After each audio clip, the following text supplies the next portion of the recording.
जिस दिन हमने अहंकार का त्याग कर दिया, अभिमान का त्याग कर दिया, उस दिन ये समझ लेना कि परमात्मा हमारे करीब में आ गया।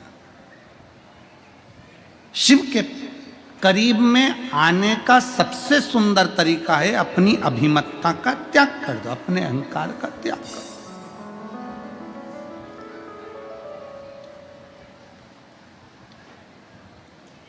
शिव के मंदिर जाते हो रोज, तो शंकर के मंदिर में रोज जाते हो तो रोज बाबा से प्रार्थना करना, बाबा इस शरीर के अंदर, इस चित्त के अंदर कभी अहंकार मत आना,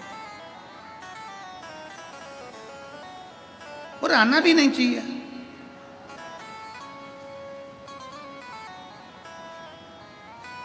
इस शरीर में जो चीज अंदर जाता है उसको त्यागना ही पड़ता है। नहीं त्यागेंगे तो शरीर को रोगी बना देगी। हम भोजन करो, पेट भर कर करो,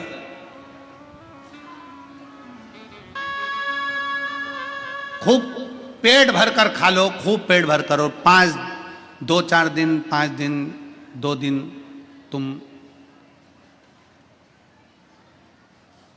पेट में ही रहने दो, जाओ मत।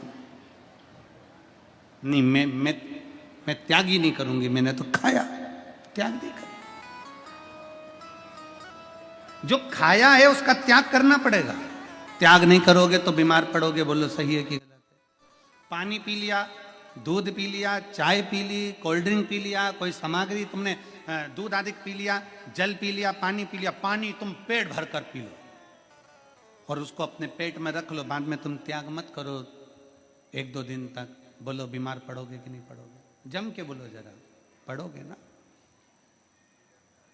भोजन किया उसका त्याग करना पड़ेगा, जो भीतर गया है उसको त्यागना पड़ेगा। पानी पिया उसको भी त्यागना पड़ेगा। इस शरीर में रख नहीं सकते। जब भोजन अंदर गया है, भोजन का त्याग किया है, पानी अंदर गया तो पानी का त्याग किया है।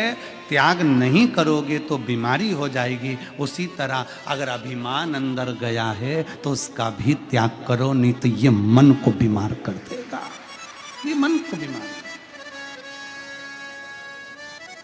अभिमान को बाहर निकालना पड़ेगा, अहंकार को बाहर करना पड़ेगा। देवऋषि नारद नहीं कर पाए।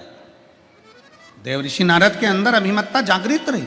देवऋषि नारद के अंदर अभिमत्ता थी। उन्होंने, भगवान शंकर ने कहा कि तुम जो मुझे चाहते हैं तुम उनसे मत कह देना, इस निंदा को मत कर देना, तुम ये मत कह देना कि शंकर भगवान कामदेव को जीत नहीं पाए और मैंने जीता है। और भगवान ने मार्गदर्शन दे दिया था कि तुम कहना मती, क्योंकि भगवान जानते थे कि ये देवऋषि नारद भगवान नारायण के पास जाकर कहेगा और नारायण मुझे बहुत प्रेम करते हैं, उनसे ये निंदा सुनते नहीं बनेगी और वो रुष्ट हो सकते हैं। ये निंदा उनसे सुनते नहीं बने। देवऋषि नारद बाहर निकले, रुद्राक्ष की गले से माला निकाली, गले में से रुद्राक्ष की माला निकाली और देवऋषि नारद ने उठाकर जमीन पर उस रुद्राक्ष की माला को पटक दिया, जमीन पर। अगर देवऋषि नारद को यह मालूम पड़ता कि ये माला कोई साधारण नहीं है, ये भगवान भोलेनाथ ने अपने गले से निकालकर नारद तेरे गले में पहनाई है, ये कोई साधारण नहीं है, कोई संत, कोई साधु, कोई गुरुजन, कोई तपस्वी जन, कोई साधक, कोई उपासक अपने गले की माला अगर आपको दे रहा है तो ये माला साधारण नहीं है। उसने दिए, उसको हृदय से लगाओ, मस्तक से लगाओ, फिर विसर्जन करिए उसको। आप फेंकिए नहीं उसको, चित्त के हृदय लाओ।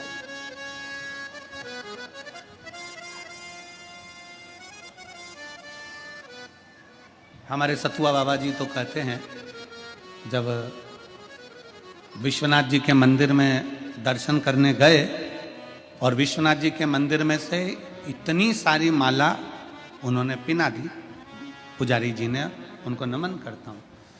खूब सारी माला उन्होंने, जितनी देर अभिषेक चलता रहा उतनी देर वो माला पहनाते। खूब सारी माला बाबा जी को भी पहनाई, हमको भी पहनाई।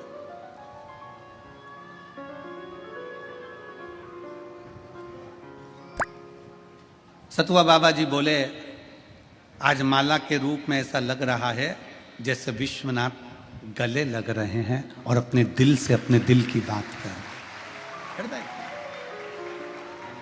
ये संत का स्वभाव होता है, ये संत का एक भाव होता है कि माला में भी शिव तत्व की प्राप्ति को जाने। एक